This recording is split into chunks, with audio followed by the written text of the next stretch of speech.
Hello, everyone, and welcome back to Coffee with Craig. Today, we're going to be talking about bump stocks. More specifically, we're going to be talking about bump stock lawsuits.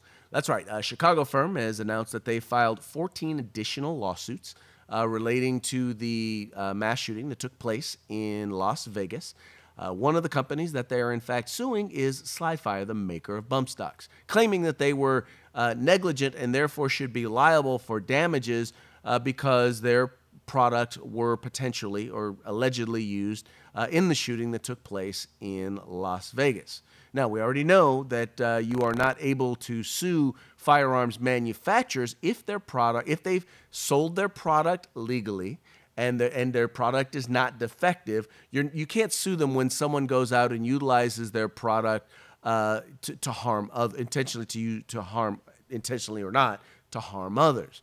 But we don't. I guess we're going to find out if that, in fact, extends to the maker of firearms accessories, and that's exactly what a bump stock is. It is an accessory, is a firearm accessory.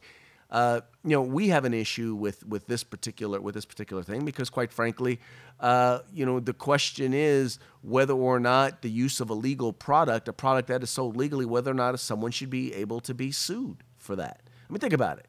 If when someone goes out and drives drunk and they were to injure or kill somebody, would then they be able to sue the car company, the company that manufactured the car? Would they be able to go out and sue the car dealership, the dealership that sold the car to the individual who would eventually go out and drive drunk? I don't think so. I don't think anyone would even think about trying to do that. But in this case, we're not talking about actually trying to right a wrong. What they're trying to do is to put an entire industry out of business. Now, I know those of you out there on the anti-gun left are saying, nobody's trying to take your guns. Nobody's trying to put gun stores out of business. Well, normally I would be tended to not believe you anyway, but especially I don't believe you when I hear it from one of your own.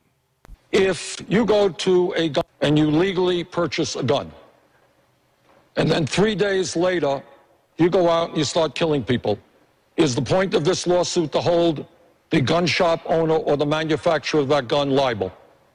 If that is the point, I have to tell you I disagree.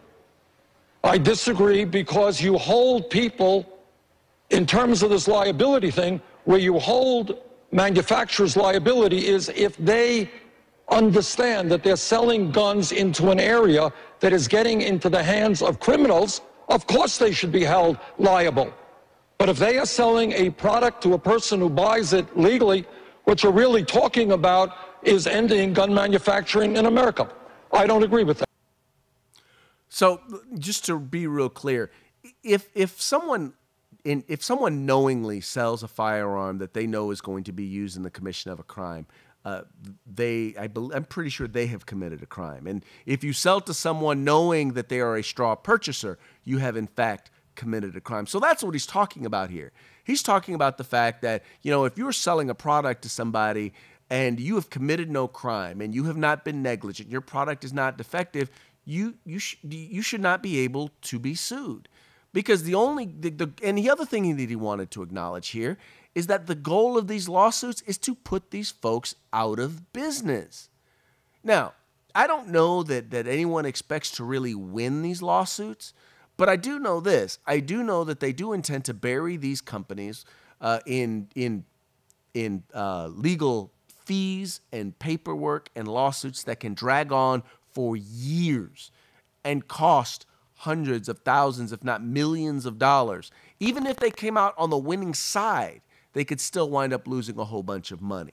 And I think one of the reasons why I know, or at least I have an idea, that they don't believe that they can win these lawsuits is because one of the individuals from the Las Vegas massacre is actually dropping Slidefire from her lawsuit. And she's doing so because she wants to focus on those who are potentially liable, who actually could possess some liability, who could have been negligent in this particular case, and doesn't want to include Slidefire for that very reason. Look, folks, I'm just going to make it real clear. we're against the idea of going after a firearm accessory because firearm accessories do not commit crimes. Firearms do not commit crimes.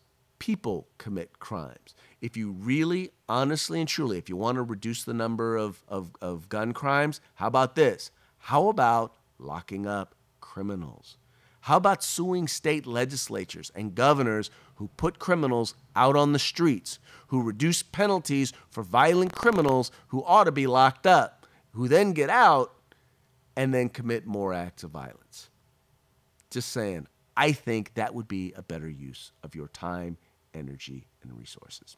Anyway, folks, that's going to be it for today's Coffee with Craig. Thank you so much for tuning in. Please remember to like and share these videos and tell everyone about the Firearms Policy Coalition.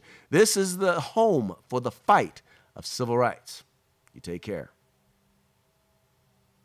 If you like our videos, follow, subscribe, like, and share.